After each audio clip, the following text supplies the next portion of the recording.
Baik, kembali lagi di channel Quick Story. Apa kabar teman-teman semuanya? Yang jelas dalam keadaan sehat ya.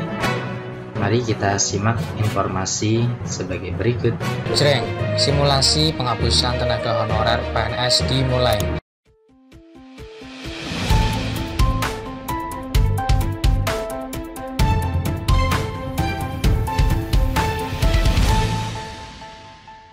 Baik, kembali lagi di channel Quick Story. Pada kesempatan kali ini kita akan memberikan update informasi terbaru seputar tenaga honorer.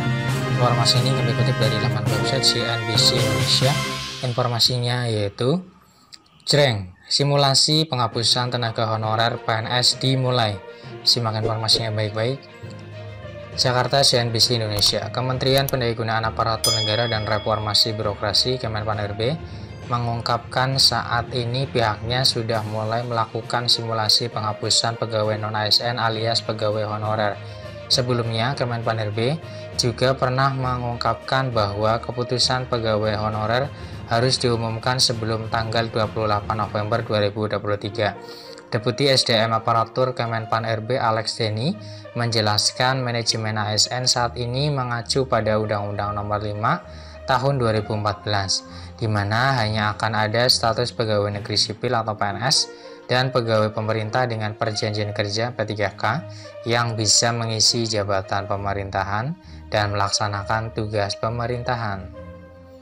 Kemenpan.RB bersama mitranya Komisi 2 DPR, Alex Denny berkomitmen untuk menyelesaikan atau meniadakan pegawai honorer berdasarkan 4 pedoman prinsip atau guiding principles. Pertama, penyelesaian pegawai honorer di Indonesia menghindari pemutusan hubungan kerja atau PHK massal. Kedua, jangan sampai anggarannya membengkak sebab mengacu pada undang-undang yang mengatur porsi dari APBD hanya bisa menganggarkan 30% anggaran untuk pegawai honorer, sementara 77% tenaga non-ASN ada di daerah.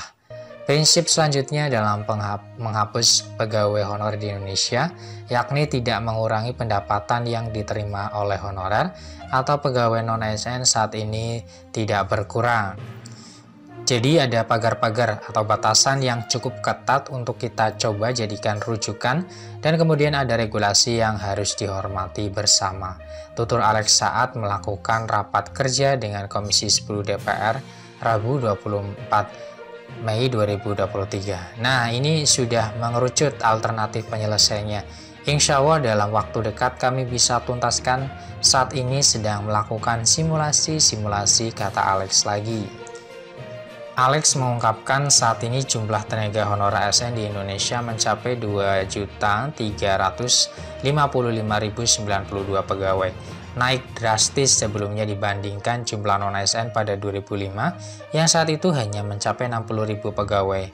Secara rinci berdasarkan jabatan dari 2.355.092 pegawai non-ASN terdapat pada 731.524 tenaga pendidik, 204.902 tenaga kesehatan, 74.362 penyuluh, 609.255 tenaga teknis, dan 735.000 tenaga administrasi. Sehingga kata Alex, persoalan tenaga non-ASN di Indonesia saat ini masalahnya justru semakin besar karena jumlahnya yang meningkat drastis. Terdapat 2,3 juta pegawai non-ASN kita yang tahun 2005 itu tersisa 60.000 saja setelah 860.000 diangkat tanpa tes menjadi PNS. Pada waktu itu persoalan bukan tambah selesai, tapi ternyata malah tambah besar persoalannya, jelas Alex. Demikian informasi yang bisa kami share, semoga bermanfaat. Tetap semangat dan optimis, selalu berpikir positif. Terima kasih atas perhatiannya. See you next time. Assalamualaikum warahmatullahi wabarakatuh.